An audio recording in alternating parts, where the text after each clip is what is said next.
industry engagement workshop. Let's give the opportunity to those who will be presenting. In the meantime, let's be jotting down our comments, our remarks, our questions, so that when it comes to question time, we can then have those discussions. Without further ado, may I ask Mr. Nduna, IPEC Board Chair, to take the mic. Board Chair, over to you.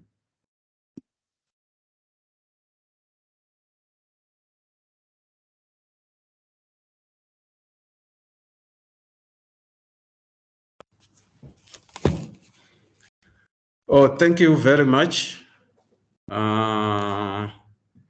I would like to welcome all the people who are online to this very important occasion. Director of Ceremony, allow me to begin by acknowledging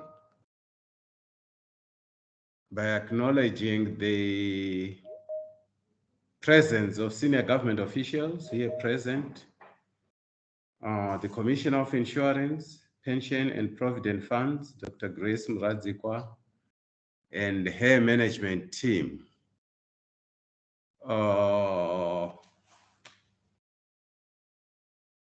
Distinguished guests, ladies and gentlemen, all protocols observed. I'm representing the minister, so I am here to deliver his speech and his comments.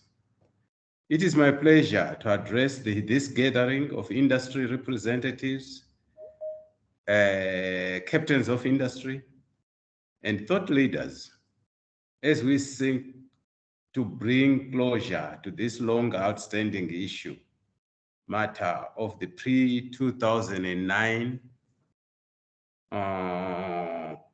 loss of values.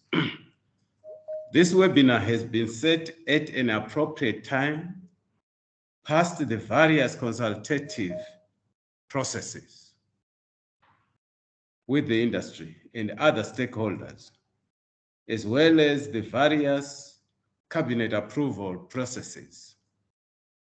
Allow me to split my remarks into the following strategic areas: importance of the insurance and pensions industry, update on the 2019 compensation exercise, and implementation of the Justice Smith-led Commission of Inquiry's recommended reforms. Importance of the insurance and pensions industry. Distinguished members, at the outset, I would like to express government's appreciation of the insurance and pensions industry's contribution to various sectors of the economy, and to reassure you at the high-level government commitment to reposition this crucial industry as a key contributor to economic recovery and attainment of Vision 2030. The insurance and pensions industry plays an important role in the country, ranging from risk mitigation and social protection to investment in various sectors of the economy. Among them, as institutional investors on the stock exchange, to financial intermediation, as well as infrastructure development. Government is also aware of your investment in agriculture, energy, and housing, which are key economic enablers and are well aligned with the National Development Strategy 1 and Sustainable Development Goals. Notwithstanding these contributions, government calls upon the industry to do more, particularly investment in prescribed assets. Since this is a statutory requirement, while you have raised concerns about the quality of some of the instruments which government issues, we approved conferment of prescribed asset status on private equity, which you can initiate on your own. To this end, government is expecting improved compliance with this statutory requirement. You are all aware of the infrastructure gap in our country, which requires huge investments. Government on its own cannot adequately fund infrastructure development. We therefore expect insurance companies and pension funds to come on board and complement government modernizing the country's infrastructure. Government role in creating an enabling environment. Indeed, as government, we have a critical role to play in establishing favorable macroeconomic conditions, offering tax breaks and or other incentives, and establishing appropriate legislative framework. That withstanding, I believe as industry representatives who are directly involved in the day-to-day operations of insurance companies and pension funds, you have an equal big role to play, including the following, though not exhaustive. Ensuring that products within the market are tailored to the needs of the populace. Treating customers fairly in line with the TCF principles. Ensuring data integrity by keeping adequate KYC records and establishing sufficient business continuity plans, since we are talking of long-term savings. Upholding good corporate governance in the running of insurance companies and pension funds. Ensuring efficiency through cost management to prevent a scenario where these costs eat away member savings.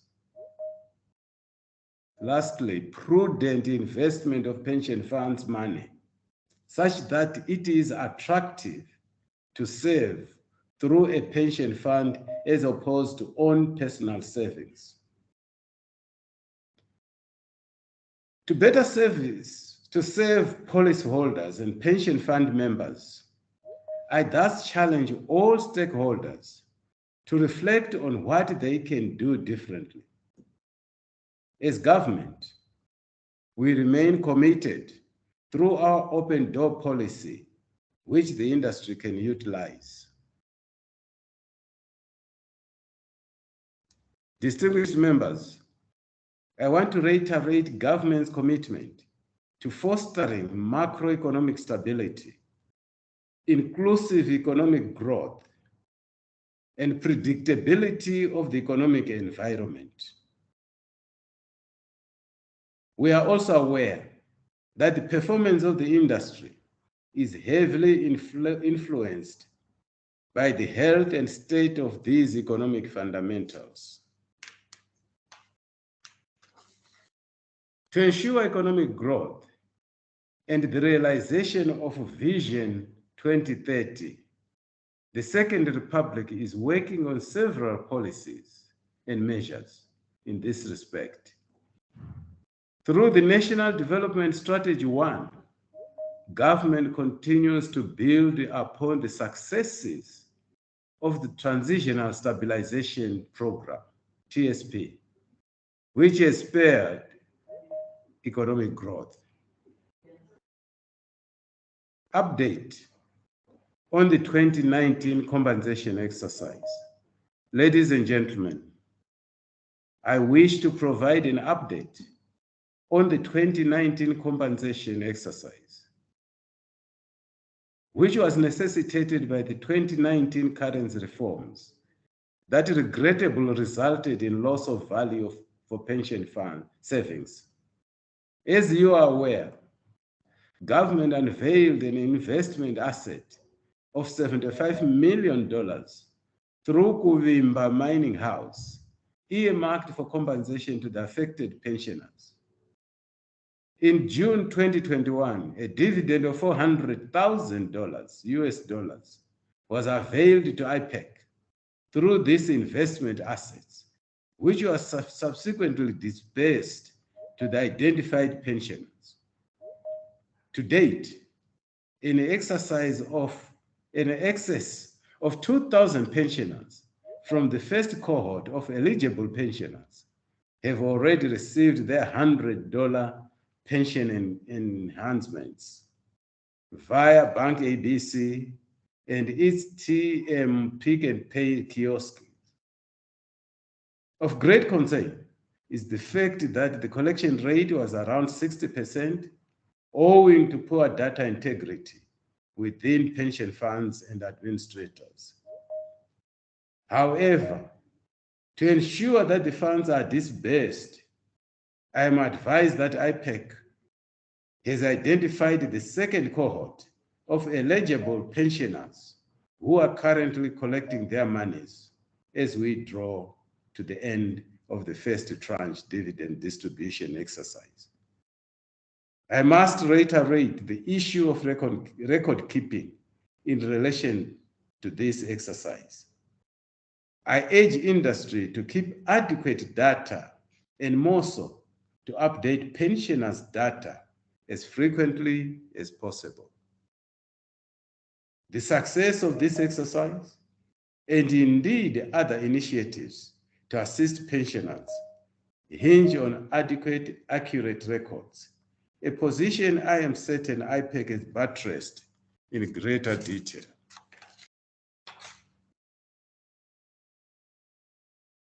Pre-2009 loss of values.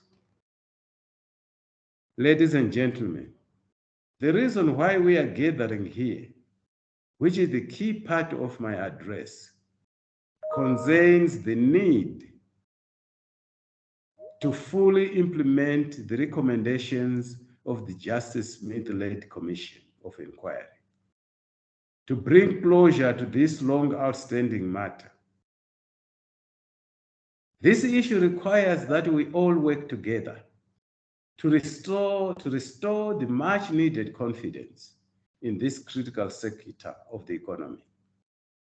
This is no longer time for blame game, but to put our heads together and come up with a solution to this problem, which threatens the sustainability of the pension sector in Zimbabwe. Insurance and pension savings rely heavily on confidence.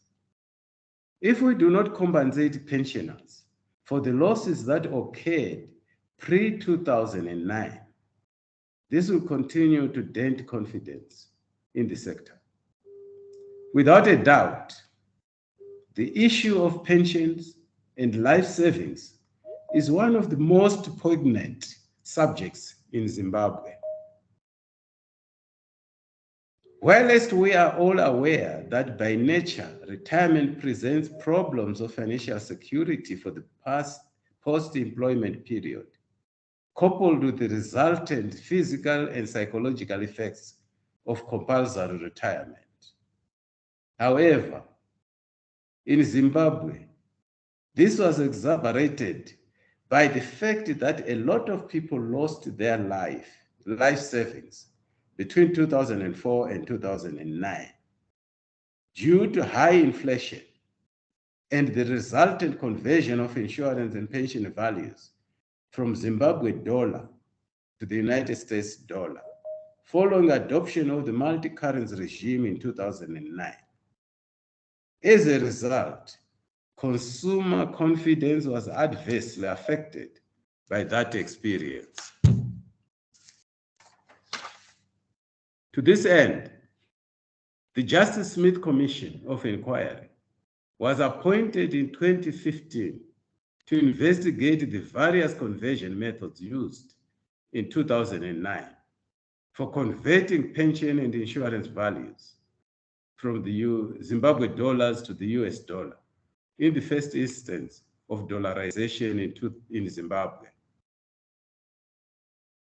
As you are aware, the government mandated IPEC to spearhead the implementation of the post-inquiry reforms. As per the recommendations of the Commission of Inquiry, allow me to share progress being registered by government on some of the key recommendations for central government, which include the need to foster macroeconomic stability, legal reforms, institutional reforms of a policy nature, and enabling policies in general. In our bid to foster macroeconomic stability and growth, we are consolidating the gains made under the Transitional Stabilization Program through implementation of the successor blueprint, the National Development Strategy 1. Furthermore, in line with the recommendations of the Commission of Inquiry, the legislation governing insurance and pensions was reviewed to incorporate the recommendations aimed at addressing identified deficiencies. 3 bills, the Insurance Bill, Pension and Provident Bill, and IPEC Bill, are at various stages of enactment into law. You will also recall that the Commission of Inquiry recommended institutional reforms, such as the establishment of a policyholder protection fund and the strengthening of IPEC regulated capacity, among other institutional reforms aimed at the public sector. I am happy to advise we have made significant strides in implementing these reforms. From the foregoing, it is evident that implementation of the post-inquiry reforms is progressing well. Without preempting IPEC's presentation, I will speak briefly on the elephant in the room, the actual compensation for loss and value and/or prejudice. Ladies and gentlemen, we cannot complete the discussions on post-inquiry reforms without bringing closure to the issue of compensation. Our offices are inundated with calls from pensioners and policyholders inquiring about when they will be compensated for the losses they suffered. Furthermore, it has not been helped that we have prioritized compensation due to losses of the currency reforms of 2019. Worryingly, we have received feedback from some industry players that the industry has limited capacity to compensate. However, our position as government remains clear. Let us compensate to the best extent possible. To this end, government committed a supplementary $175 million towards compensation for the pre-2009 loss of value. We will be working with IPEC to come up with the necessary modalities on how these funds will be utilized. I am therefore challenging you as industry to do your part and account to your policyholders and pension fund members on how you managed their assets and liabilities and compensate them in line with the guidance that will be provided by IPEC in the subsequent presentation. For the avoidance of doubt, the $175 million are supplementary funds over and above what you as the industry would have put on the table. This is a commitment from government to bring closure to this issue. Let me hasten to say, policyholders and pensioners have been waiting in perpetuity for closure on this matter. We cannot continue to be inundated with the legacy matters. It is time we begin to focus on forward-looking issues as an industry.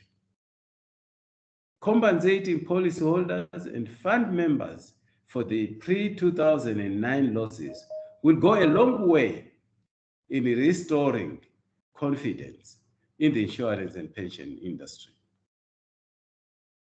Concluding remarks. I wish to conclude by commending the Commissioner for facilitating this industry engagement so that we can bring closure to this long-standing issue. Furthermore, I wish to reiterate my earlier call for all the stakeholders to play their part in accounting for the funds they were entrusted by policyholders and pension fund members and compensating in earnestly so that we restore confidence in the industry and pensions industry. Lastly, let us not be focused on a blame game mentality, but rather let us collaborate and work together to bring closure to the matter. With those remarks, I thank you for your kind attention. Thank you.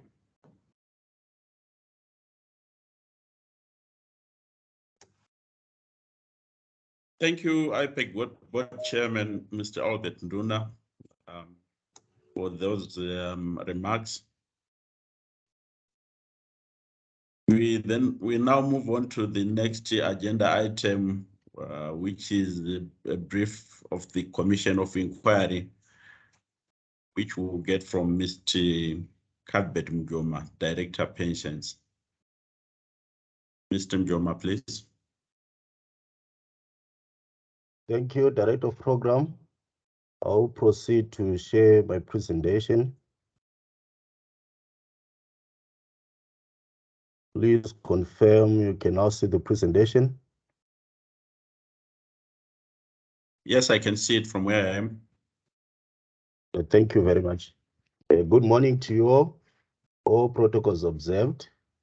The purpose of my presentation is basically to jog our memories on the findings of the Commission of Inquiry. It's almost 5 years now since the report of the Commission of Inquiry was made public. Industry will recall we've had several engagements regarding the findings, the latest being the working group on compensation. So I take the report as read, otherwise these are just salient features of that report that speak to the subject of compensation. So in terms of presentation outline, I will just give a reflection of the factors that cause the loss of value as contained in Chapter 5 of the Commission of Inquiry report, the impact of those factors on assets and liabilities. I will also give a high-level principles on the issue of determination of prejudice as contained in Chapter 7 of the Commission of Inquiry report, principles that underpin the issue of compensation, sources of compensation that were identified in the report. Then lastly, I'll give some concluding remarks. So regarding the factors that caused loss of value, you recall that Chapter 5 of the Commission of Inquiry report categorized those factors into 3 broad categories. That is the macroeconomic factors, then the meso level, which were regulatory factors. The third level were institution-specific factors. That's the micro level. At a macro level, there are 3 broad factors, which are inflation and hyperinflation, currency debasing as a consequence of inflation, dollarization, and related to that was the issue of demonetization of the Zimbabwe dollars on convention in 2009. So I will discuss these factors in detail in the next few slides. Regarding the impact of inflation, one of the significant impact was the issue of salaries that were not keeping pace with inflation. Around 2007, 2008, there was payment of the remuneration was in kind, fuel coupons, food hampers, among other things. That has had as well an impact on the final average salaries that were used for the purpose of computing benefits for DB funds. particularly over the period 2006 and 2009. There was erosion of value of contributions and premiums paid, particularly during the hyperinflationary period. There were also issues to do with loss of value to 4 categories of members: lapses, surrenders, commutations, product terminations, and closures. All this is detailed in the Commission of Inquiry report. So if I could just focus on the impact of inflation on assets. Basically, there was negative real return on fixed income securities, particularly during the period 2001 and 2009. And in view of this, the industry shunned those asset classes. The Commission of Inquiry profiled the investments from 1996 to 2016, as detailed in Chapter 4 of that report. The industry actually shunned from 2001 to 2009 those asset classes. Investment in bonds averaged about under 4% around 2001, and by 2006, the negligible investments because of the revaluation of the real assets, it zeroized around 2006. Important to note is that the industry was invested in real assets, particularly at the height of hyperinflation.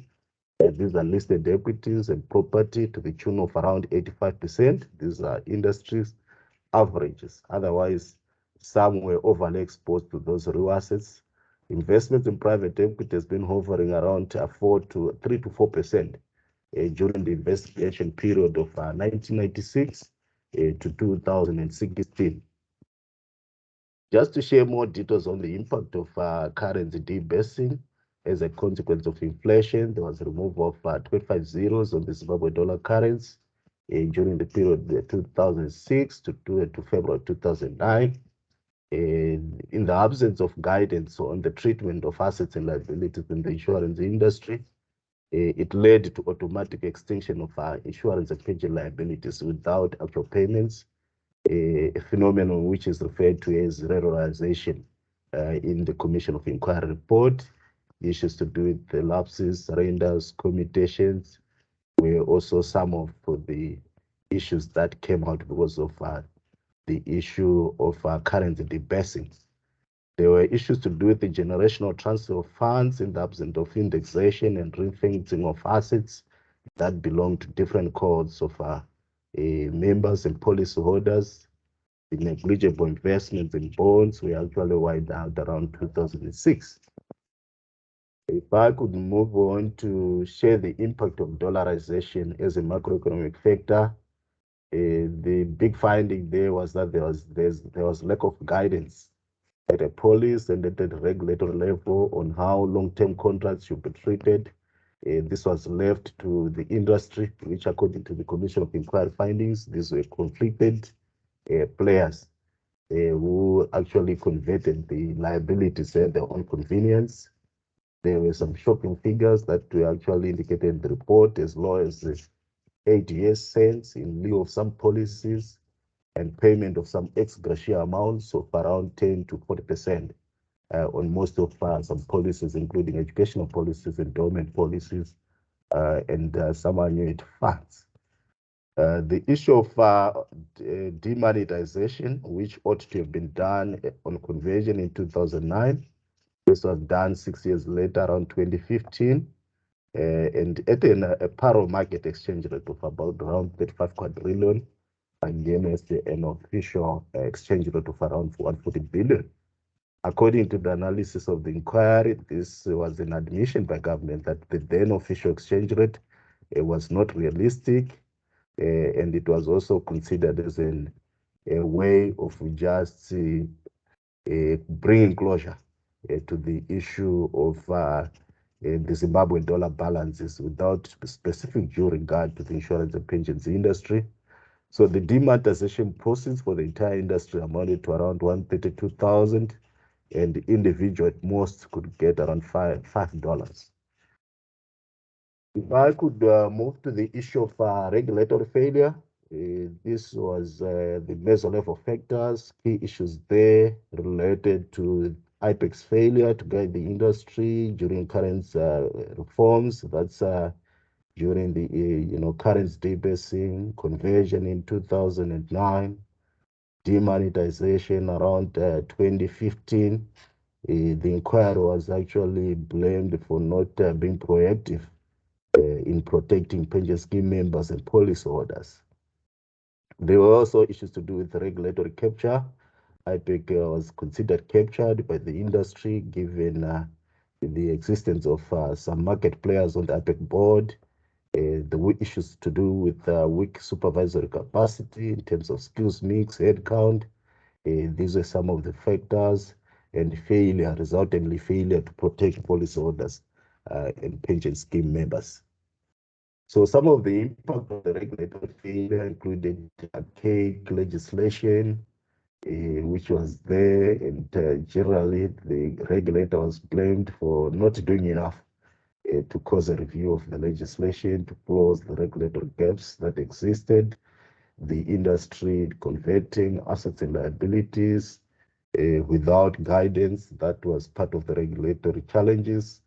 And on the banking side, there was issues to do with restrictive limits on cash withdrawals, particularly around 2007, 2008, and that was considered as prejudicial to the pensioners, most of whom lost their one-third pension commutations because of those limits. Issues to do with corporate governance and perpetuation of expense structures, which were considered as predatory by the Commission of Inquiry. Then in terms of the institution-specific factors, there are a number of them. I'll just highlight a few. Among them was the issue of failure to separate assets between policyholders and shareholders in line with the requirements of Section 29 of the Insurance Act as read with Section 16 of the Pension Provident Funds Act. Issues to do with the generational transfer of benefits in the absence of indexation. These were also institution-specific factors. The conversion processes and methods as detailed in Chapter 6 of the report, product terminations, lapses, surrenders, among others, corporate governance, and key to note were the expenses that were described as predatory and cannibalistic by the Commission of Inquiry. The issues to do with the payment of benefits without due regard to the contract terms, contribution arrears, record keeping, among others. So all these factors are detailed in Chapter 5, and this is just meant to refresh our minds. So Chapter 7 of the Commission of Inquiry report highlights the criteria for determining prejudice, and the product approach was used there for pensions, DB, DC, and DBs that converted from DB to DC. The same applies for insurance. There was guidance given for with-profit policies and not-for-profit policies. So that's all detailed in Chapter 7 of the report. Then in terms of the actual determination of prejudice, the key principles that are highlighted there include the issue of assessing remittance of contributions to the fund and the issue of payment of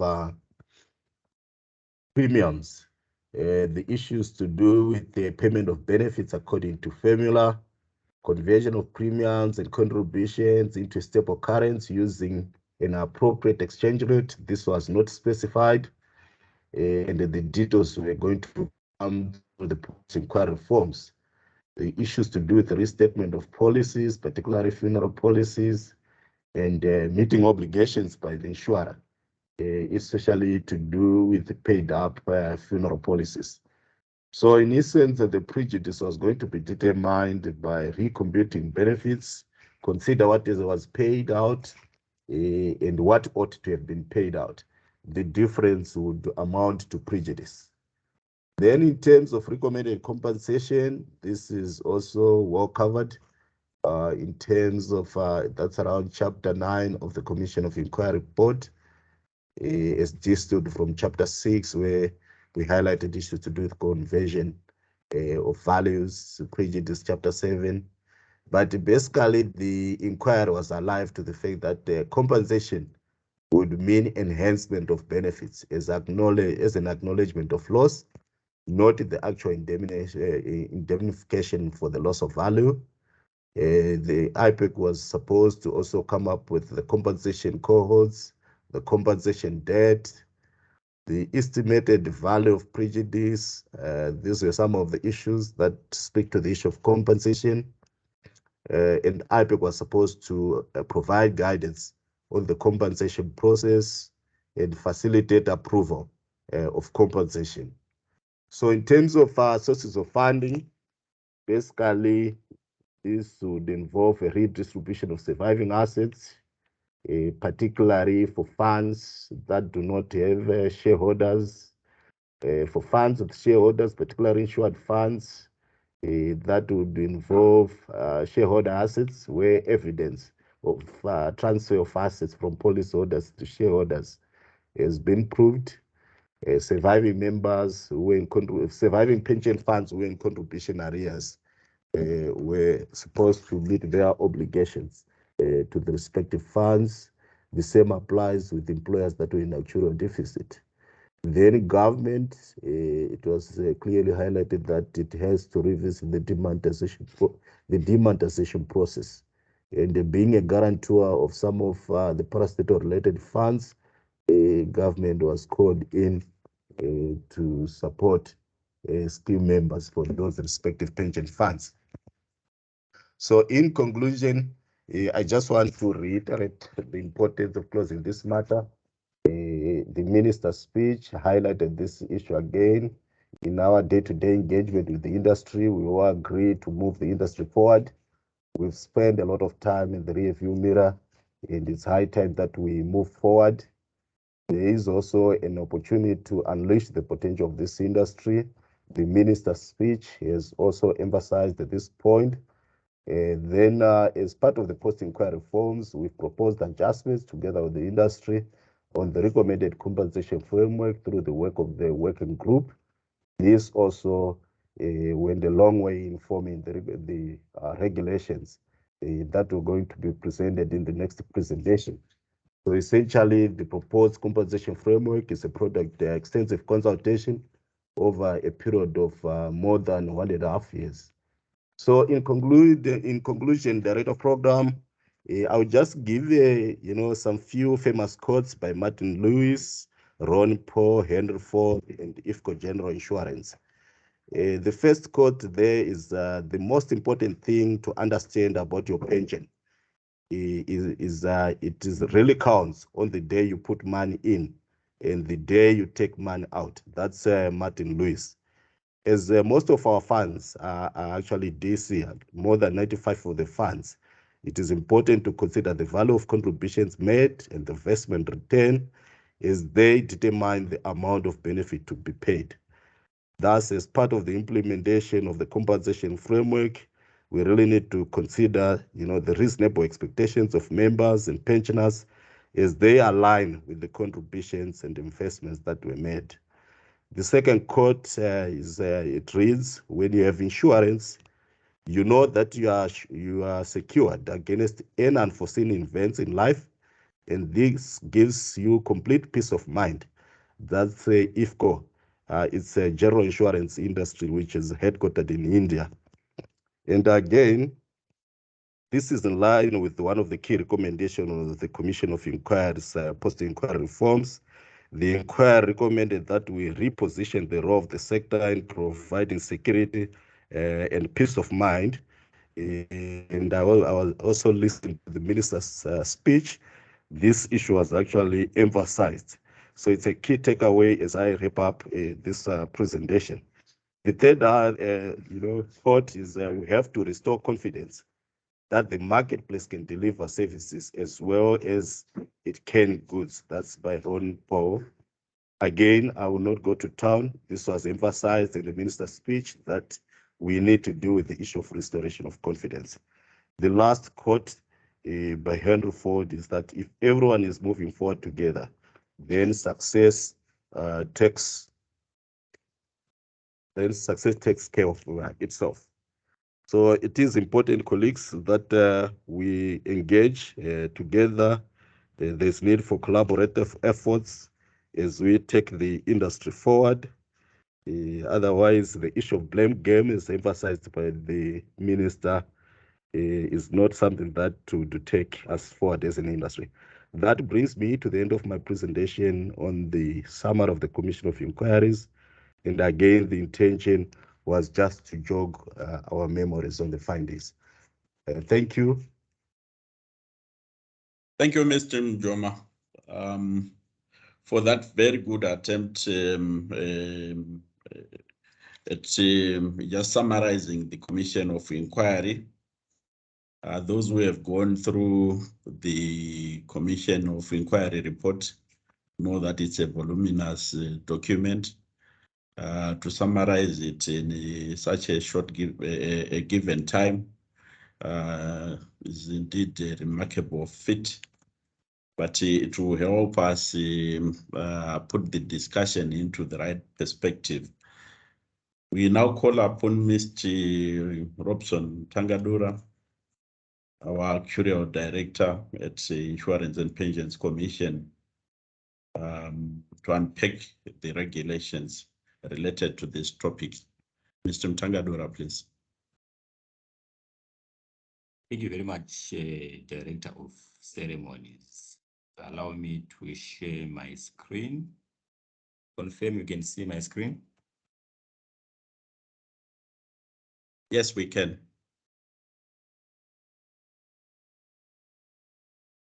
My apologies. Yes.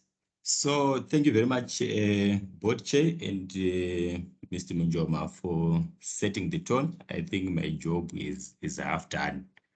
My focus now is on trying to unpack the compensation regulations. So my presentation will basically focus on high-level issues. I think, as you are aware, that after this presentation, the industry will be given an opportunity to look at the final draft regulations and share input before they are gazetted. So I will speak to the regulations at high level, and more detail will be shared with the industry. My presentation will give a bit of background in terms of the work that was done over the past 1.5 years around the 2009 compensation. I'll touch a bit on the general provisions of the regulations before I delved into the pensions and insurance regulations. Then I will also discuss a bit around some key considerations that were taken into account before I open the platform for discussions. So in terms of background work, I think as you are aware that the compensation process was, the compensation framework is a bit of a complex framework. We had to spend a bit of time trying to engage various stakeholders as part of our stakeholder consultation process, with the objective of trying to come up with a practical way to implement the compensation recommendation. I think I need to emphasize on this one to say the consultation process was not done to possibly redo the investigation, but it was a way of trying to come up with practical ways to implement the recommendations as per the Justice Smith report. And as part of stakeholder engagement, I think there were a number of issues that were flagged, that were considered and deliberated at length. One of the key issues was around conversion index. And as you are aware that during 2000 to 2009, there were a number of exchange rates that were used in our market. I will not discuss about this. I think these were covered in the Commission of Inquiry report. So as Commission, we had to find an exchange rate that was objective, reflects the actual market conditions and easily observable. I will touch on this a bit later in my later slides. Then another conversation was around the need for complementary government support. I think given that the obtaining operating environment then played a key role in the loss of value as alluded to by Mr. Mujoma in the summary of the Commission of Inquiry presentation. A recommendation was then made to engage government to come on board, and we are happy to confirm that really government have accepted and come on board to provide a complementary support to that effect.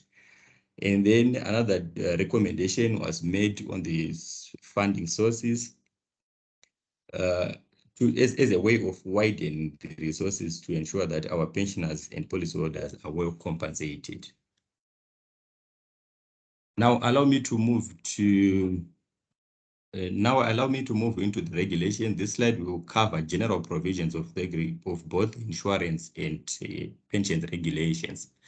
So the objective of the regulations is alluded to again by Mr. Mujoma in the summary of the Justice Smith report, is to ensure that our policyholders and pensioners are compensated in the best possible and practical manner. And also the regulations will provide criteria for assessing and quantifying prejudice, and also criteria to be adhered to by all stakeholders as they implement the compensation framework. There are a number of issues that are also included in the regulations, issues around courts. The regulations will provide cohorts of members who were affected by the hyperinflation and hence require compensation.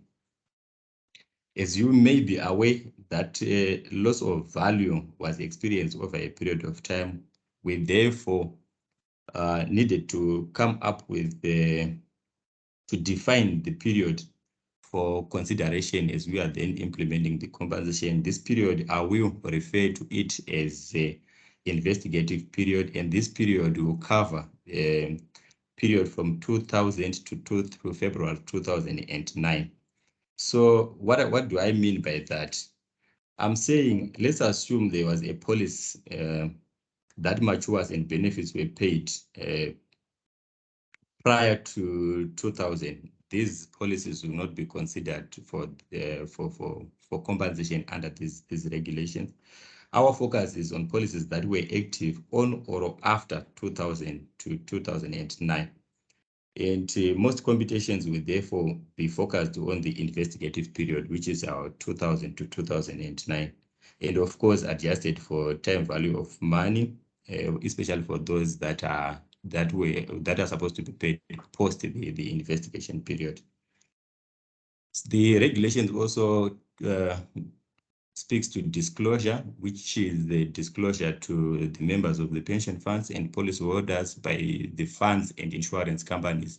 We want this process to be as transparent as possible, and we put it to the insurance company and pension funds to make sure that they disclose all the necessary information. I will speak to the disclosure requirement in the subsequent slides. And then in terms of submission requirement, this speaks to the document that will then be submitted to IPEC. We want to have a well-coordinated compensation process where all stakeholders will be satisfied that the requirements of the guidance papers are complied with.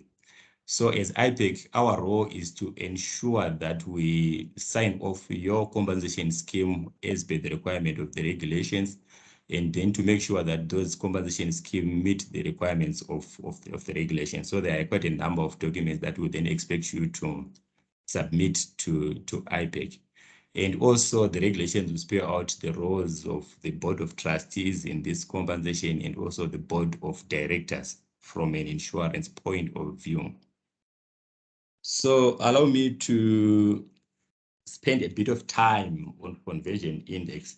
So taking into consideration debates around conversion index, a decision was then made to use an average market portfolio implied rate index. And as I said before, that during the investigation period, there are quite a number of exchange rates, and depending on where you are, some may argue for one exchange rate over the other. But as the commission, we thought it was ideal to come up with something that then speaks to realities that were then happening in our market. So we had to derive from an average market portfolio for the entire industry, the implied rate index. And the advantage of that is it reflects the actual market conditions. Hence, do away with the argument that the industry was not invested in US dollar assets at that time. And it is also easily observable from the industry point of view. And it also avoid arguments around which exchange rate to use and stuff. So in my preceding slides, I will refer to this as the conversion rate or approved conversion rate. I think there was also some companies that were good enough in terms of investment that managed to beat the average market portfolio. And as Commission, we are cognitive of that, and we will allow those guys to present their proposal to use their own implied exchange rate index. By that, we are saying, why should we penalize our policyholders if they were clever asset managers who then managed to beat the average market portfolio? But for you to get approval to use that alternative index, you then need to engage IPEC within 30 days of publication of these regulations so that you get approval to use the alternative implied rate. Else, the default implied rate is the one that would then be provided by IPEC as part of the regulations. As you are aware, ladies and gentlemen, in most cases, when we talk about issues of regulations, issues of compliance, I think one of the key points that always come from the industry is, do IPEC have power to enforce these? I think this time around, we are going to make sure that our regulations have got force of law to make sure that all stakeholders implement as per the requirement of the regulations. And as you are aware that anything that is force of law, any compliance breach will then attract penalty up to level 4. I will not spend any time on level 4. I think this is for our legal team. Then the regulations also provide complaints entry mechanism. There is an appeal process, I think, for those who may not be satisfied to appeal up to the minister level. Now I'll move to pensions regulations. Again, is presented in the summary of the Justice Smith recommendation. The regulations will focus on defined benefit schemes, defined contribution schemes, and those schemes that then convert between 2000 and 2009. That is conversion from DB to DC schemes. And also there's a provision to do with your personal annuities and stuff. So for defined benefits, I think without being too technical, as you are aware that the member benefits at retirement is a function of years of service, some accrual factor, and salary at retirement. And looking at the events that were happening between 2000 and 2009, most of us who were working in that period, you are aware that salaries were in real terms were very low, which means that anyone who then exited the fund at that point would then get a very tiny amount in terms of benefits as compared to the years of service. Some members who may have participated in the fund for over 30 years when the current still had value. So we had to come up with a way of ensuring that those guys are then compensated in a fair way. So the first thing again for DB scheme compensation, I think the Board of Trustees need to ensure that all parties honored the contributions and benefits payment. What do I mean? I mean all the activities that were done within the fund were in compliance with the fund rules. And in the event that there are contributions area, the regulations will also assign the responsibility to Board of Trustees to ensure that they use all legal means available to make sure that they collect those contributions areas, not on 1:1, but as per the guidance that was provided by IPEC in terms of interest that is supposed to accrue on those contributions areas.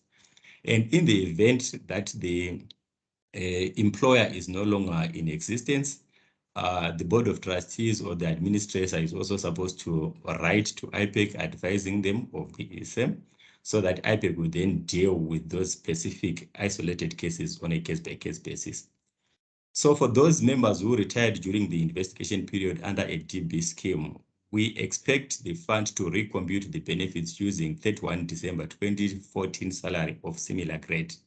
Yes, I mean 31 December 2014 salary of similar grade. So why did we opt for 31 December 2014 salaries of similar grade? I think I've touched on how the benefit for DB scheme is calculated and impact of salary during the investigative period due to inflation. And why did we not opt for 2010, 2011, 2013? I think that period we all agree that there were some structural adjustments in the economy, price discovery from an asset point of view. Even the companies were trying to peg their salaries and expenses at the right level in adjustment to the changing operating environment. So the recommendation we then use December 2014 salary of similar grade. And how is the prejudice computed? It is computed as the difference between a recomputed amount above and the converted ZW benefit that was paid during the investigative period. Some would then ask, then what will happen to those guys who then retire possibly between 2009 and 2014? Again, the regulation is very clear to say, even for those periods, we will continue to rely on the 31 December 2014 salary to determine the amount of benefit, given that the salaries then, some of companies were still paying allowances, that some were still paying fuel coupons. They were no like an identifiable salary structure during that period. And post 2014, then whatever the salary that the person was getting at point of exit would then be used to determine the benefit for that specific individual under DB schemes. So for DC schemes, again, we require our Board of Trustees and our administrators to check that all parties honor the contribution and benefits payment, again in line with the scheme rules, and where their contribution areas, again we expect the trustees to use all legal means to collect those contributions with contributions areas with interest, and where an employer is no longer in existence, the Board of Trustees or the administrator is also supposed to write to IPEC so that those issues can then be dealt on a case-by-case basis. How do you compute the benefit? We expect all the funds to convert all the contributions and net return over the period using approved conversion index. This is the one that I've talked about before, to get a member accumulation as at February 2009, and then adjust that amount for time value of money to 31 December 2014. And the prejudice is the difference between the recomputed amount above and the member asset share as at December 2014. Of course, net of cash inflows post 2009. And for those funds that converted from DB to DC schemes, I think the regulations are very clear in terms of how in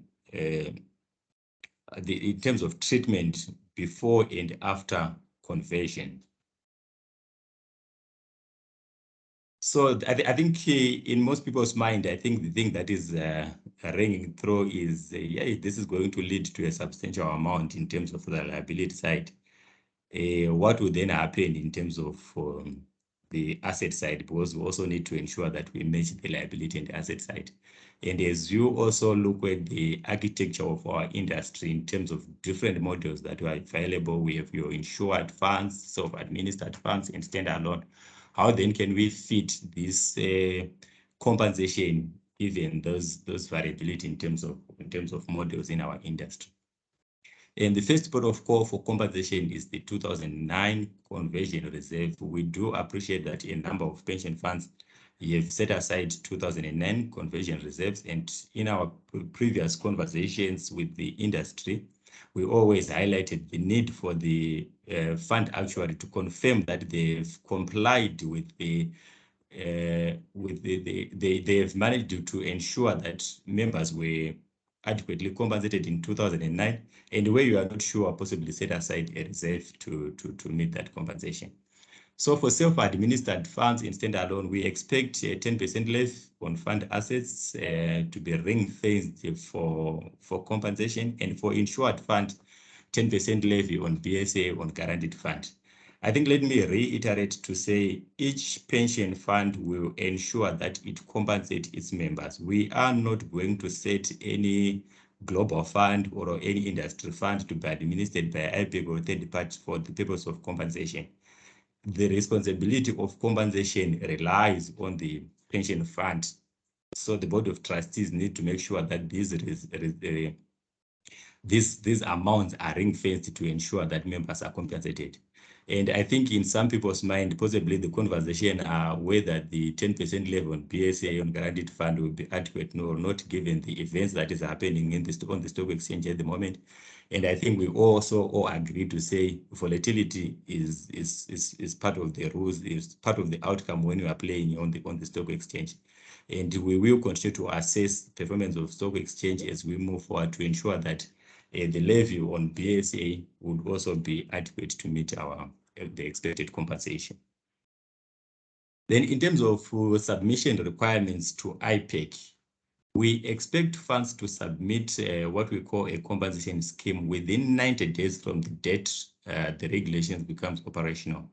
And the compensation scheme will include a number of documents. I think the first document is an actuarial report, which clearly spelled out the costs of members to be compensated, compensation amount, assumptions used, amounts that come from different funding sources. And I think we need to emphasize this. We expect at bare minimum these things to be disclosed in the actuarial report.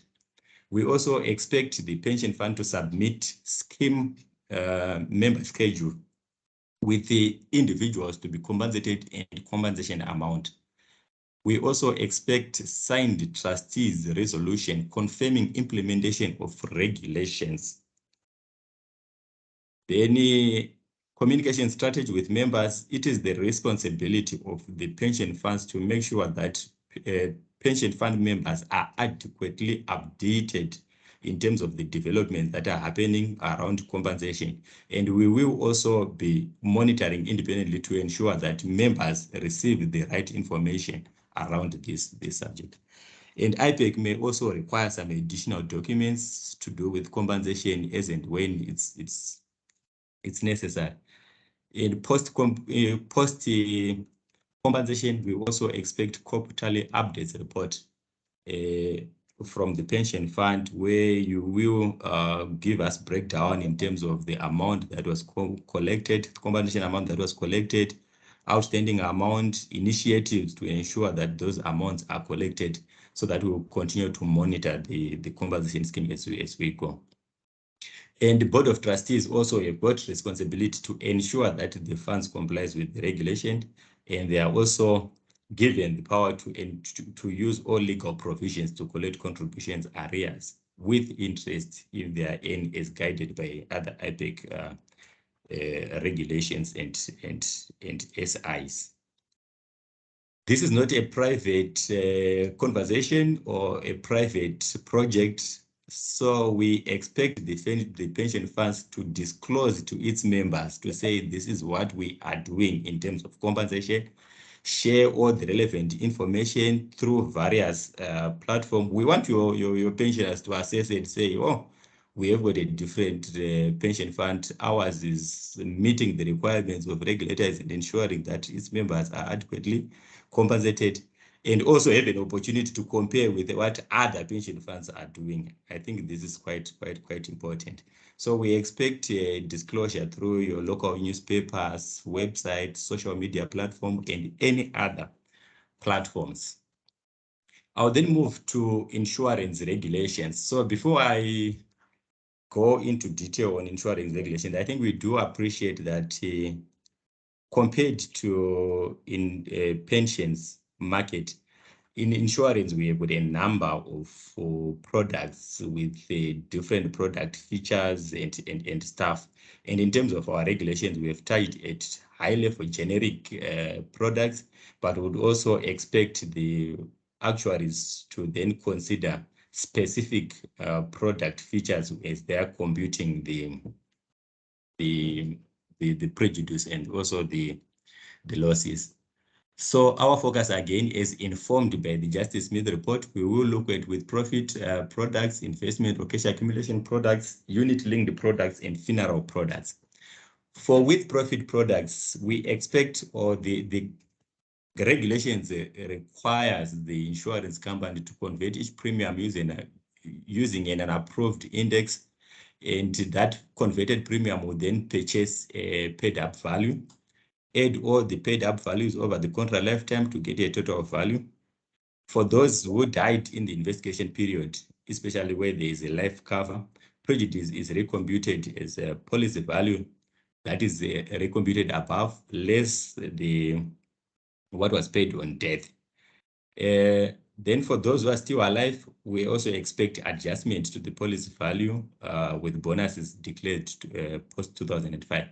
Again, let me emphasize that we have whole life policies, we have term policies, and if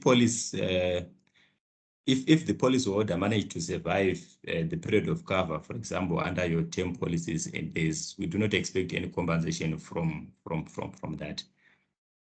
In terms of for investment and cash accumulation, this should be relatively straightforward, as asset values will reflect what is due to policyholders. Regulations also provide a method to backtest the values. You convert the premiums with an approved index, adjust for time value of money, and compare with what is sitting in the member value. Same again applies to unit-linked policies, relatively straightforward. Generally, the value depends on the unit price and the number of units. But however, the regulations also provide a method to backtest, and we think challenges may arise if units were not computed accurately. So we require the industry to do the independent check so that we can then validate whatever is sitting in members' accounts or whatever was paid to members was in line with what was expected. And then for funeral policies, especially those terminated during the investigative period, we expect them to be reinstated, taking into account contribution made prior to termination. And for those which were fully paid up during the investigating period, again, we expect them to be reinstated on original terms and conditions. We do not expect insurance companies to request for policyholders with policies which were paid up to take new policies. I think that is inconsistent with the regulations. Again, in terms of sources of funding, I think our first protocol again is 2009 conversion reserve. The next protocol is 15% of shareholder profit for the preceding year. Ladies and gentlemen, I think 15% was quite conservative given what we were expecting, but this is what is in the regulation. Consideration also will be made for funding from subsidiaries created and funded using policyholders' funds. And the Commission is in the process of setting up a very competent team with diverse experience to probe how historical profits and retained earnings were used, and also issues around creation of subsidiaries using policyholders' funds. Let me also re-emphasize that we do not expect any negative compensation. And one of the overriding principles is to ensure that we protect existing policyholders. Again, these monies are not going to be transferred into a general fund elsewhere. You are supposed to ring-fence your funds for compensation, and this responsibility for compensation again resides with the specific institution. Each institution is supposed to compensate its own policyholders. In terms of submission requirements, we also expect a compensation scheme, just like with the pensions regulations. The actual report must also clearly show costs of policyholders to be compensated, compensation amount, assumptions, and amounts from different sources of funding. Policyholder schedules with the compensation amount, signed board resolution confirming the implementation of regulation. And this is quite key because, as I've said before, to say board responsibility is to ensure that the company complies with all the requirements in terms of the regulations. And we expect the board to commit through to demonstrate that they have applied their mind and they are happy with the level of compliance by signing the board resolution. Again, communication strategies with your policy orders, any other document that may be required by IPEC, and quarterly updates on compensation. I'll not speak to the role of board, I've covered this. And again, in terms of disclosure, we expect the insurance companies to communicate what they are doing to their policy holders in terms of compensation through various communication platforms. The aim is to ensure that our policy holders are adequately informed in terms of the developments that are happening in our institution as we implement the compensation framework. So in terms of other considerations that we've taken into account as part of crafting these regulations, the Commission expects the industry to have all the data required to carry out this exercise.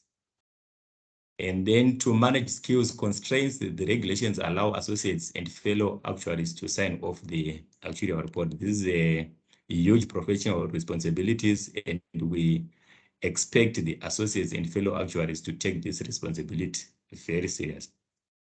The Commission also expects the providers, the service providers, to exercise restraint when charging. I think in prior project, we always have an issue where if you require a specific service or a specific service from specific individuals, usually service providers tend to take advantage of that and start to charge exorbitant charges. But we just urge the service providers to exercise restraint as you then do your work and charge the pension funds and insurance companies. In terms of government commitment, I think Chairman has done justice to this as part of the Minister's presentation. And just to update the colleagues that discussions are still ongoing on how this money will be deployed, and we will update all stakeholders once we have a decision on this. Then in terms of timelines, basically, as I've said before, after this session, we will have give an opportunity to the industry to give comments on the regulations.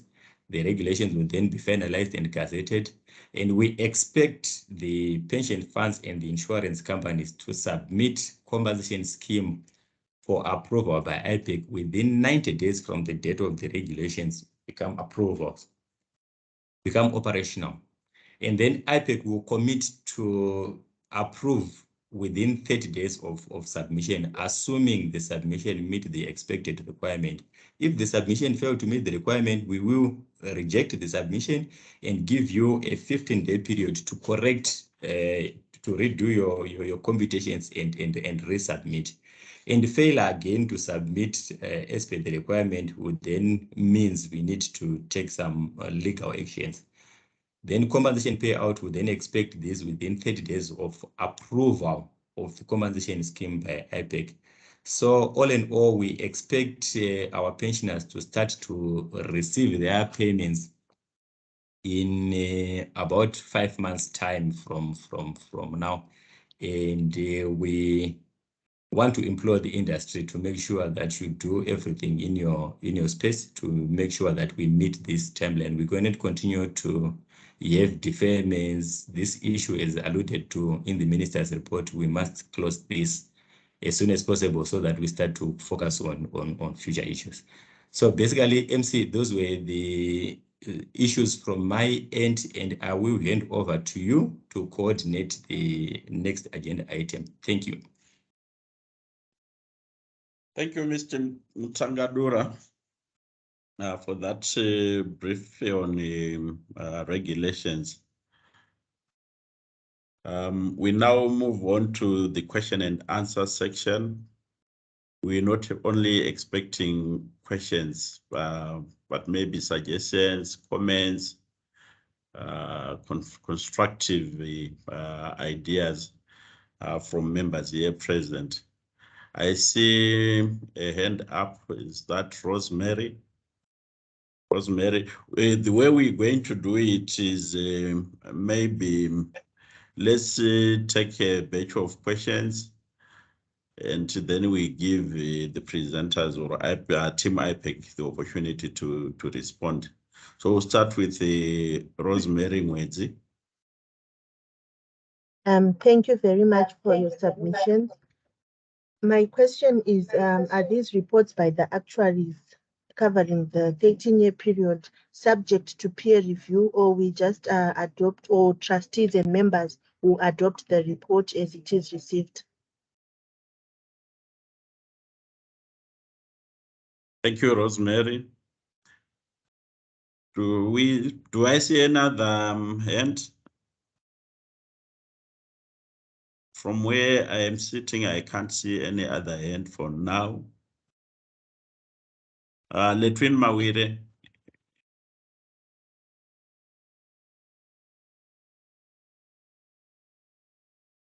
Letwin, you can take the mic. Thank you. Maybe I might have missed it, but I wanted to find out what happens when the funding is insufficient for the compensation that you actually need to do when you calculate the values and you find that the source and the liabilities is not matching. Do you pro rata or what? That's my first question.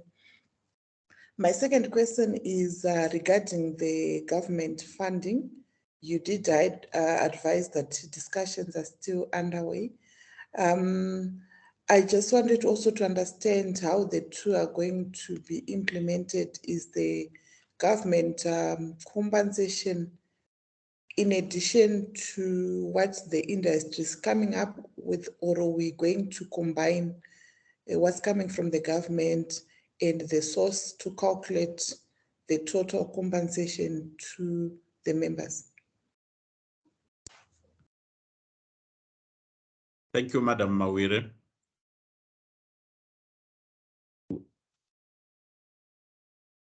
I think Rob, you can take those three questions for now, before Noel comes in. Thank you very much, MC. And I think in the meeting we've got a number of IPEC team. Where you feel you need to aid from my response, please feel free to come through and aid. So first submission from Rosemary around need for peer review. I think in terms of quality assurance, it would have been ideal for us to have that layer of review in terms of peer review. But from experience to date, our view is actuaries are professionals, and as long as they are very clear in terms of what needs to be done, I think they are competent enough to do the work. This will help in terms of additional layer of cost and also in terms of time requirements. So we will engage the Actuarial Society of Zimbabwe just to ensure that our understanding is aligned. Therefore, we will then do away with the need for peer review. Then for Madam Mawire, you say insufficient funding, pro rata, what will you do with the insufficient funding? I think this is an interesting point. When we did our high-level computations, I think we were trying to look at the overall industry position at aggregate level and try to do some high-level computation to see how these sources of fund will then go in terms of meeting the expected liabilities.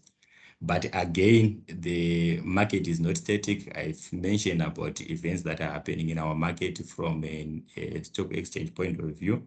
But our view is let's do the first things first. We need you to quantify the liabilities as per the guidance paper. And if there are those discrepancies, I think we can as well sit down as IPEC and see how best we can deal with that. But our expectation is from the sources of funding, pension funds and insurance companies must ensure that members are compensated to the best practical position possible. And in terms of government funding, I think as presented by the board chair as part of the minister's remarks, this is a complementary benefit. And at the end of the day, when a policyholder is looking at compensation, is not looking at compensation from an entity or pension fund point of view, but is looking at total package as a compensation. So this man will also complement what the industry is bringing on table, so that it's a whole package when it's going to the affected individuals. But I will allow other colleagues in the meeting from IPEC to come through and aid if I miss anything. Thank you.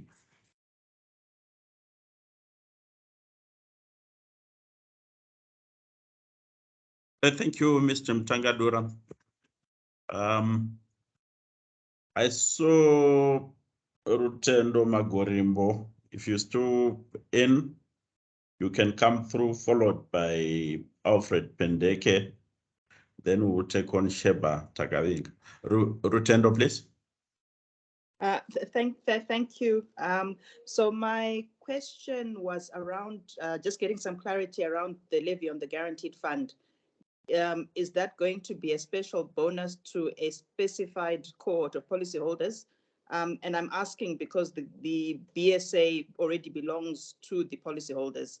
And then connected to that is then what happens to those insured funds that are market linked and not necessarily smooth bonus.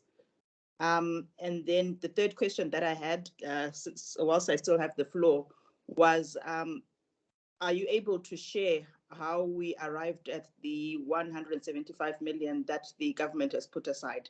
Thank you. Thank you, Rutendo. Alfred, you can come in, can take the mic. Thank you very much. My question is on the proposed mechanism of funding under the compensation framework.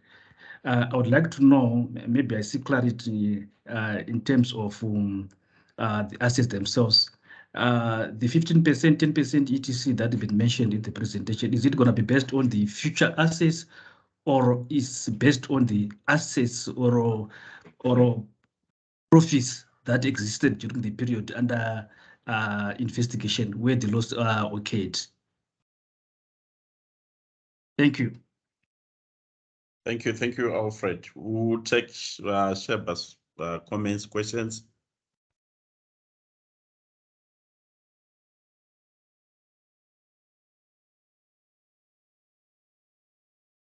Same as, yeah, it's the same as Alfred. Just wanted to know the date of the assets.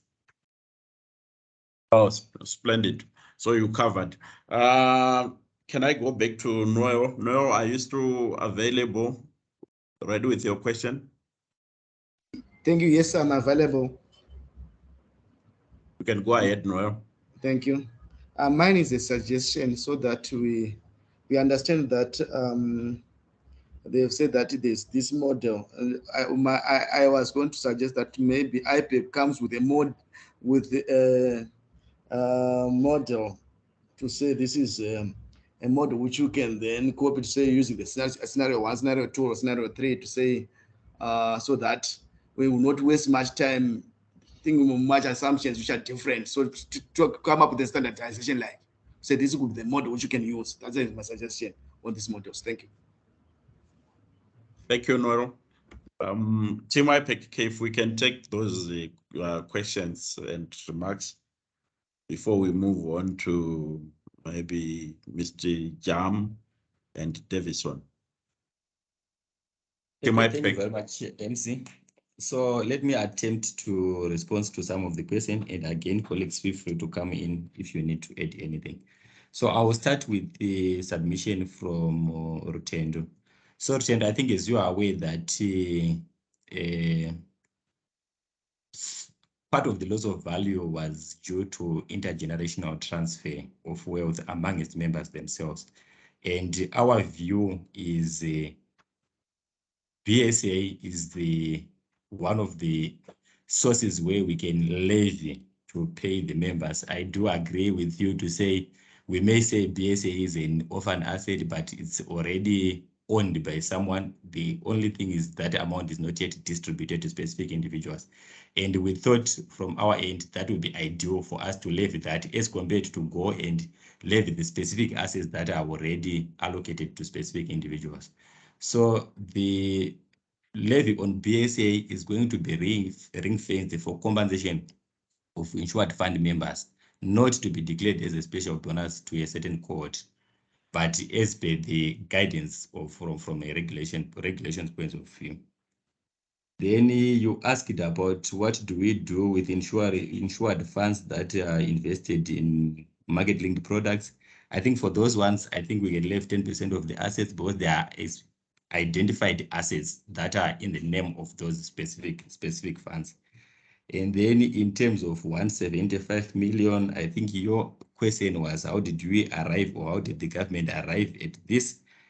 Yeah, so we made a proposal to the government in terms of a request from the stakeholders engagement to say, as the government, can you come on board and complement, given that the operating environment also played a role in terms of loss of value, and this is the amount that was then played by the government in terms of compensation.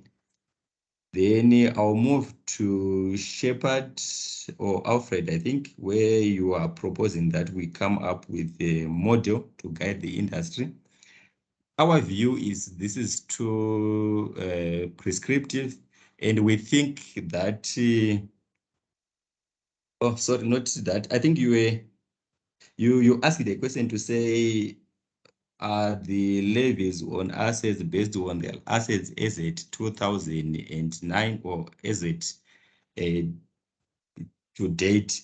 I think our view or the requirement of the regulations is you need to levy these assets on a current asset value as at date of compensation. Then in Norway, I think you made a suggestion to say, let's come up with a model to guide the industry so that we minimize back and forth. I think it's a fair suggestion, but also it's too prescriptive. We want to allow your fund actuaries and your actuaries to exercise discretion when they are doing this computation in line with the specific products you are selling or you were selling then. As I have said, that there are a lot of variations in terms of benefits, features, and stuff. And I think from our end, we think this time around we need to do this a bit different, where we will put all the actuaries in a room through Actuarial Society of Zimbabwe. We deliberate on these issues and we agree to say what is it that we want to achieve. So that when you are coming out of that room, we will ensure that each actuary will then implement things as per what we have agreed and also as per the requirements of the guidelines, so that we minimize the issue of independent interpretation and all those variabilities. Thank you. Over to you, Chair. Thank you, Mr. Mtangadura. Let's give the floor to Taurai, Jam, and then Davison. No, I see your hand is still up. If it's a new question or a remark, I'll come back to you. Otherwise, lower your hand. So over to you, Taurai. Thank you, Chairman. My question is, I think, from the presentation made by Mr. Mjoma, that where he highlighted some of the reasons that led to the loss of value, and some of those reasons were perhaps to do with the deterioration in the macro environment, which led to companies actually falling and properties being unoccupied, and some of those things still exist even to this moment. So I wanted to find out if we do compensation now, what happens when those industries and those properties recover in terms of occupants and in terms of capacity utilization. If compensation is taken place, does that mean the one who has compensated now has a share in the upside of these particular assets? Thank you. Thank you, Taurai. Davison. Thank you, Chairman. My question is on the annuities. Maybe I didn't get how we are going to treat the annuities, and also the funds like preservation fund or the bed up. I understood that maybe there will be an implied rate, but then in terms of compensation, maybe I didn't get it. Those are the two questions which I have. Thank you. Thank you, Davison. Tatenda, gentlemen, you can lower your hands. Tatenda, come in. Thank you, Director. Mine is just to seek for consideration by the regulator in terms of extending the timelines from 3 months to probably 6 months in terms of coming up with the possible compensation framework from the various pension funds.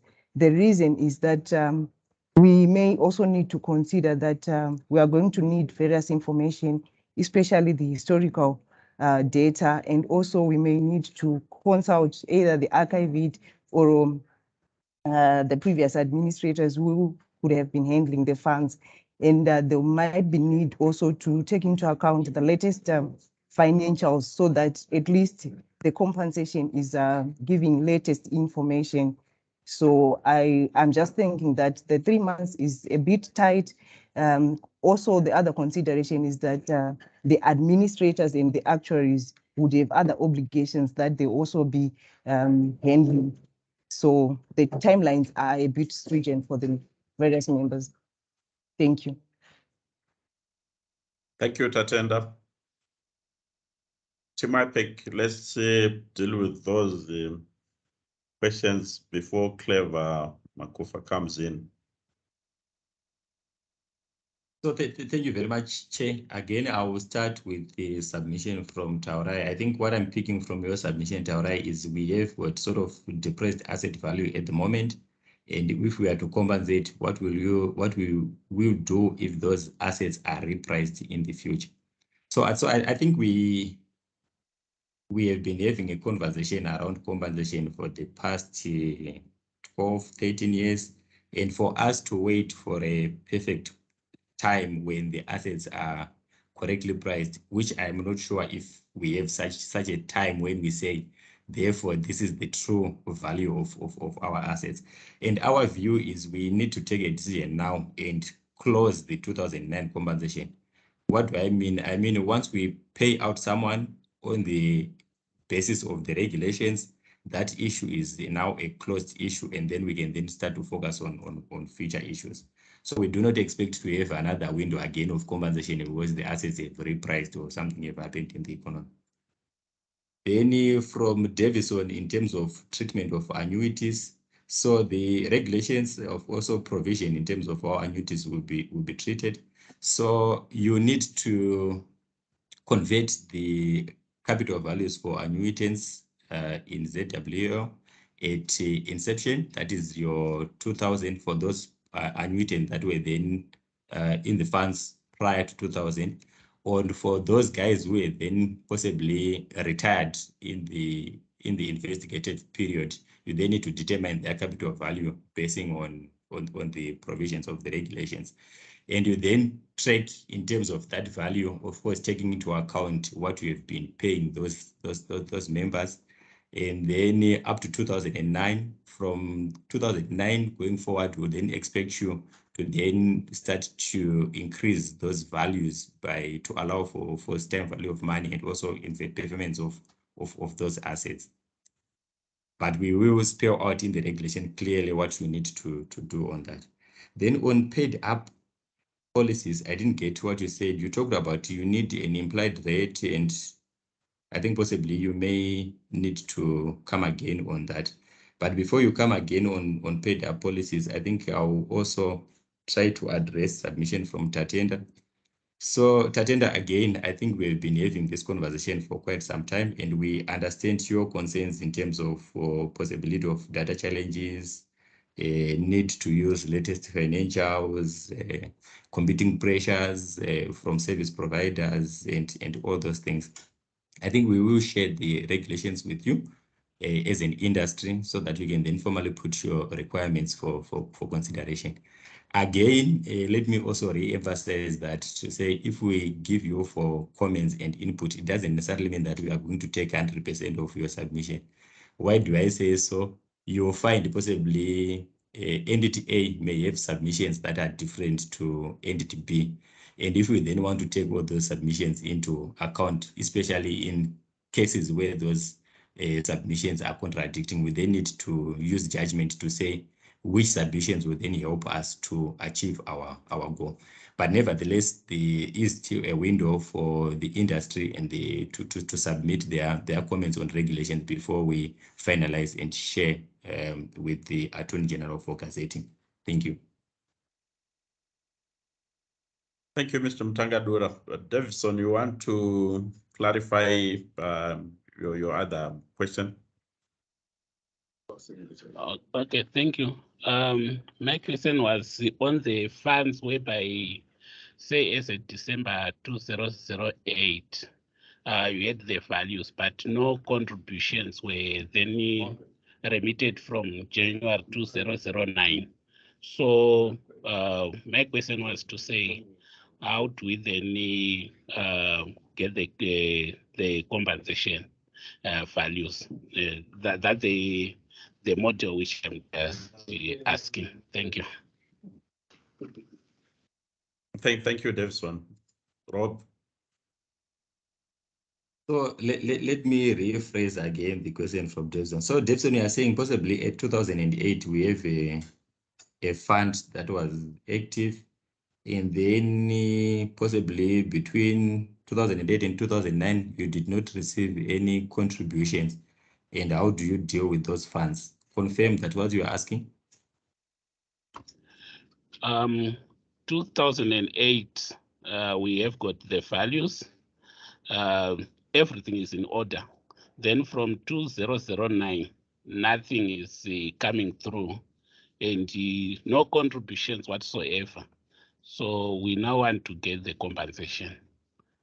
That's the question. Thank you. All right. So no I think I get you now. Yes, So I think in terms of the proposed methodology and the regulations, depending on the fund, it's a DB scheme. I think it's very clear in what you need to do. If it's a DC scheme, where we say you also need to convert the contributions using an index, and where there's a zero contribution, you cannot convert anything. So it will be more like build up of your value as a 2009, of course, converted using an index as per the guidance of the regulations. Thank you, Rob. Thank you, Rob. Clever Makufa. Then Mr. Mjoma, in the meantime, prepare to answer the question on the loss of value being 64%, which is the question which is on the chat platform from Elisha Ngunga. But Clever, come in, please. Thank you. What I need is to seek clarity. I understand there are some organizations that have already done a similar exercise whereby we're trying to realign pensioner values.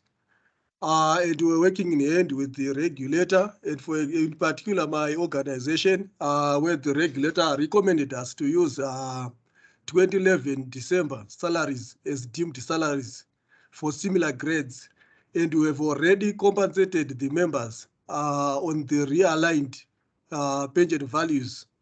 What will happen to such organizations? Thank you, Clever. Commissioner, do you want to take that up? Okay, thank you.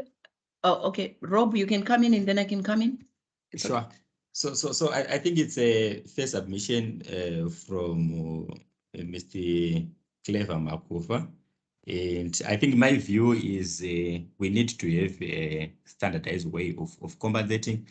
Good for you guys if you have done something using 2011 salaries, because you have already done the half part of the job, if not 3/4 of the job. But for fairness in terms of our policyholders and members, we expect all the pension funds to use the guidance as per the regulations. And you may be surprised to see possibly the extent of compensation that you need to make may not be as significant as someone who was relying on the numbers that were derived from salaries within the period 2000 to 2009. But I will also allow Madam Commissioner to come in and add if there's anything that she wants to come to add. Okay, thank you, Rob, and thank you, Mr. Kazingura. I was going to add to say that our expectation would be that you will perform a sensitivity analysis based on our guidance, the guidance that we are issuing. And of course, if what you have already outlaid is higher, than what we are guiding, then I think that will be very good for the policyholders. So the expectation is, do apply the guidance. Let's do a sensitivity analysis and make your submissions. And I think we will be able to walk through together. Thank you, Chair. Thank you, Madam Commissioner. Thank you, Rob. I do not see any hand from where I'm sitting.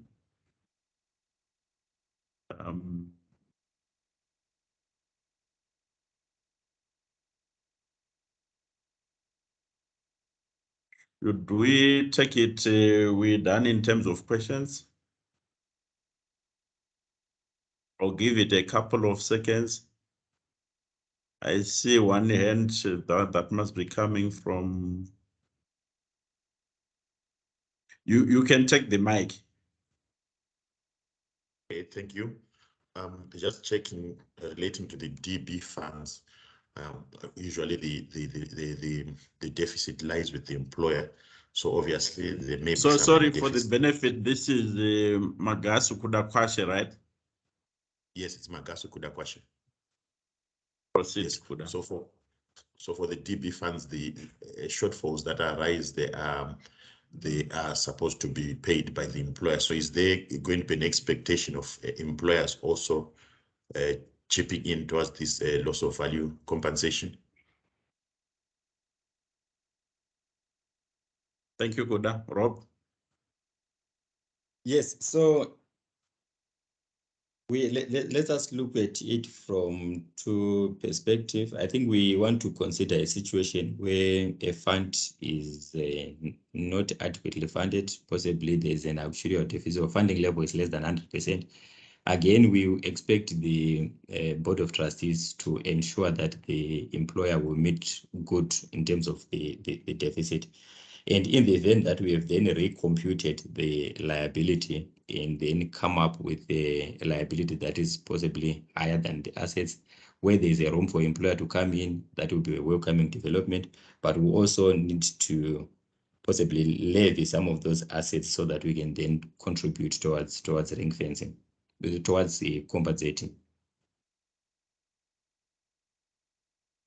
Thank you, Mr. Mtangadura. Mr. Mjoma, you can now take up that question on the chat platform.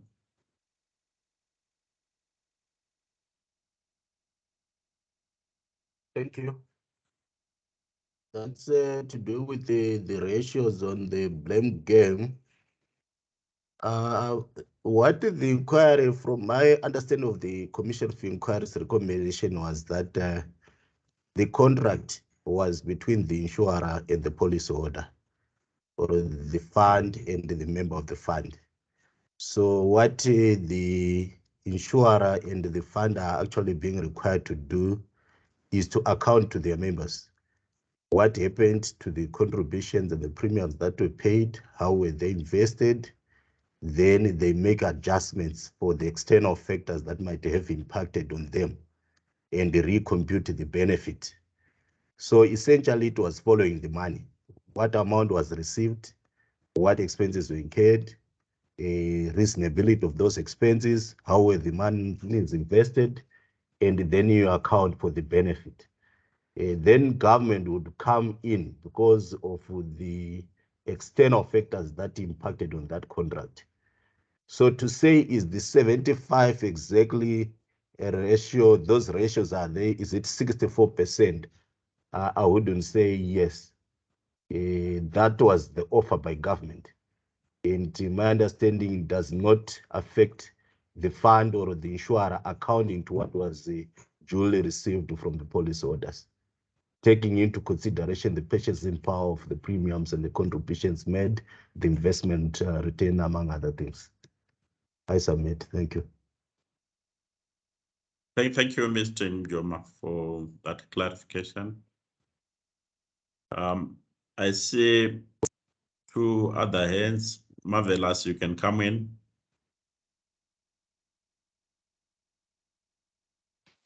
Thank you very much, sir, and thank you for the presentation.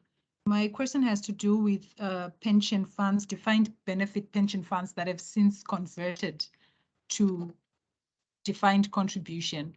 What would be the application of the guideline as far as compensation is concerned? Thank you.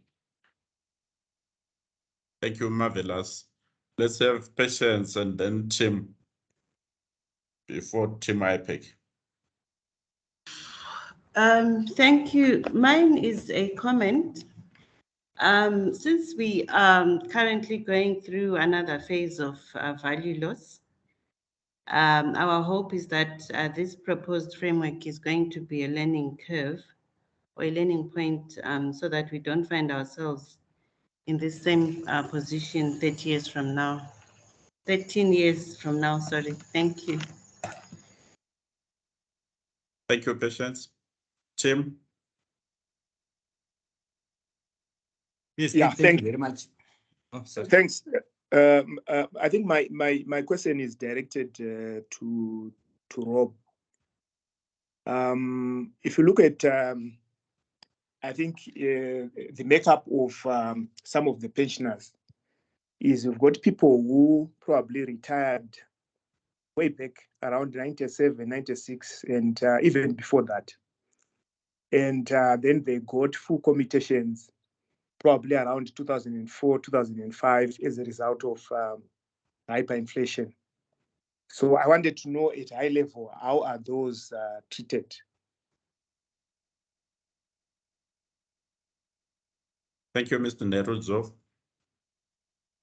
If we can,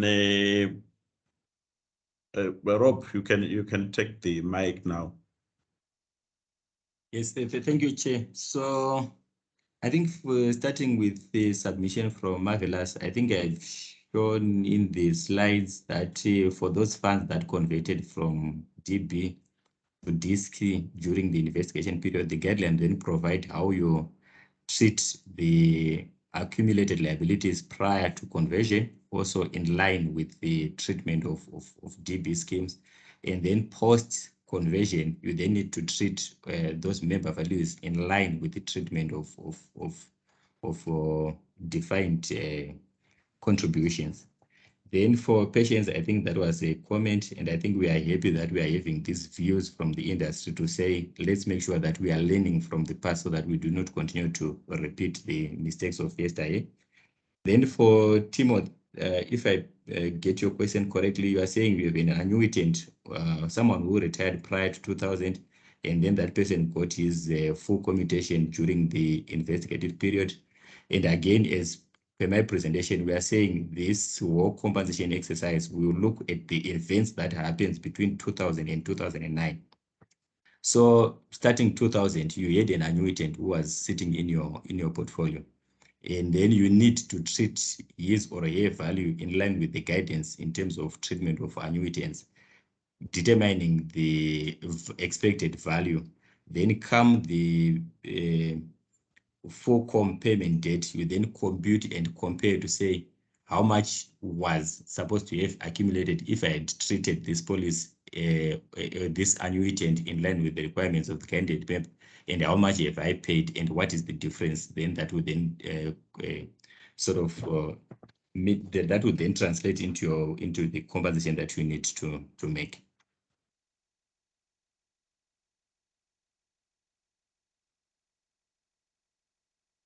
I think that was those were the questions, Chair. I will hand over back to you.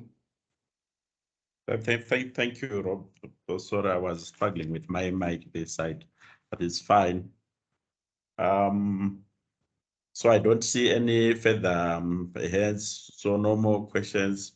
But suffice to say that Team IPEC is available even offline beyond this meeting. We can always, you can always engage the team from IPEC for further clarifications. Let's continue this discussion. We now invite Madam Commissioner, Dr. Grace Muradzikwa, to give the closing remarks and the way forward. Doctor, over to you. Thank you, Mr. Kazegura. So I think first and foremost, allow me to take this opportunity to thank the IPEC board chair for delivering the minister's address. I also want to acknowledge the presence of Ministry of Finance delegates who have graced us with their presence during this workshop. And also my sincere appreciation to the presenters for your valuable contributions, during the workshop.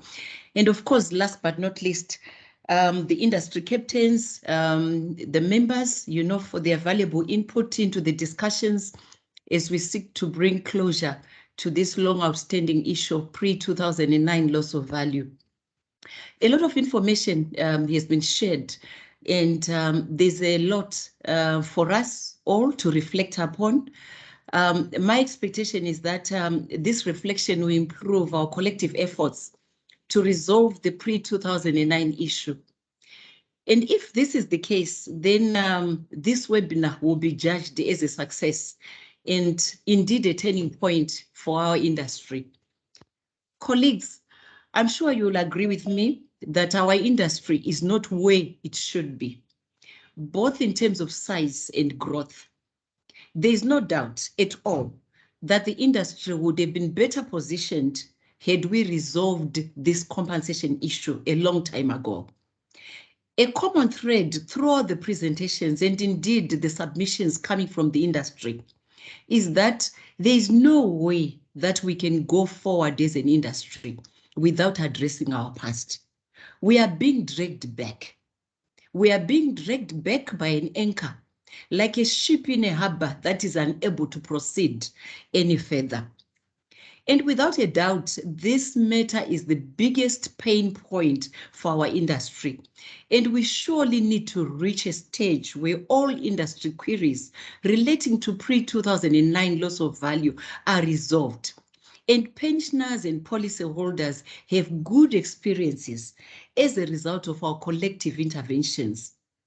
Let us say no, and please let us say no to elements amongst us who spearhead why it cannot be done without proffering any way forwards and without proffering any solutions on how the industry can move forward. We cannot justify our relevance when the average pension being paid as at March is 14,000 RTGS dollars.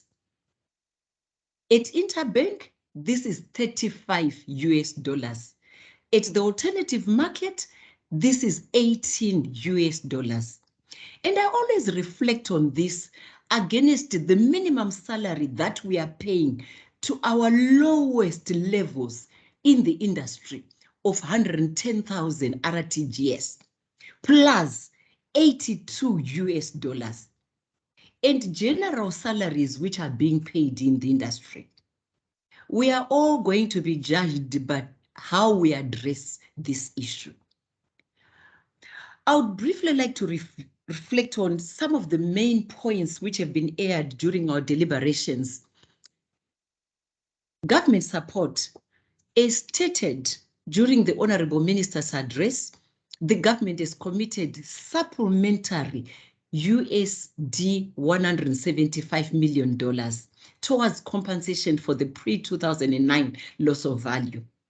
On behalf of the pensions and insurance industry, I would like to extend our sincere gratitude to government, and I'm sure you all join me in this, for the continued support as we strive to restore confidence in our industry.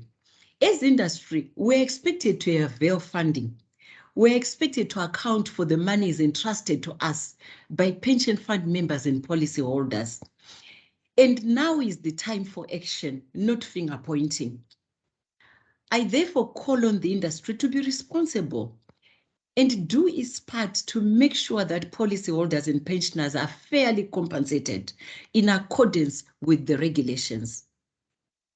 We are aware that as industry, you will require a few more days to reflect on the discussions we've had this morning.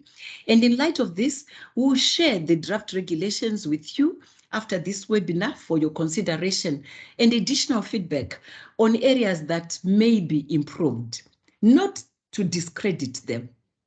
We must start the compensation process as quickly as possible. We cannot keep wasting valuable time on non-value adding debates. And so our expectation is that we'll focus on the immediate implementation of the regulations to bring closure to this issue. And so by way forward, without regurgitating the presentations already done, allow me to quickly refresh and advise on next steps of this exercise. Firstly, once the regulations are shared with yourselves, we expect to receive feedback no later than Monday, the 1st of August, 2022. We believe this is sufficient time to provide meaningful comments on the regulations. Secondly, upon incorporating your additional input, we'll share the updated regulations with the Attorney General's office for promulgation into law. And once gazetted, we expect immediate implementation of the regulations. The industry will begin to compute entity-specific prejudice and submit timely reports on entity-specific compensation modalities. And for our part, the Commission undertakes to review all submissions within 30 days of submission. I thank you once again for showing up. We had over 200 participants, and this is really commendable. I think it's also a reflection, I think, of the importance of this issue that we're deliberating today. But thank you once again for attending the webinar, and we look forward, I think, to all of us putting our heads together as we close this long outstanding issue. Thank you, Director of Ceremony, and over to you. Thank you, Commissioner. Thank you, IPEC Board Chair, Mr. Nduna. Thank you, presenters, Mr. Cuthbert Mjoma, our Director of Pensions. Thank you, Mr. Mtangadura. And thank you, colleagues from industry. Thank you, Team IPEC. Good day. We have come to the end of our workshop.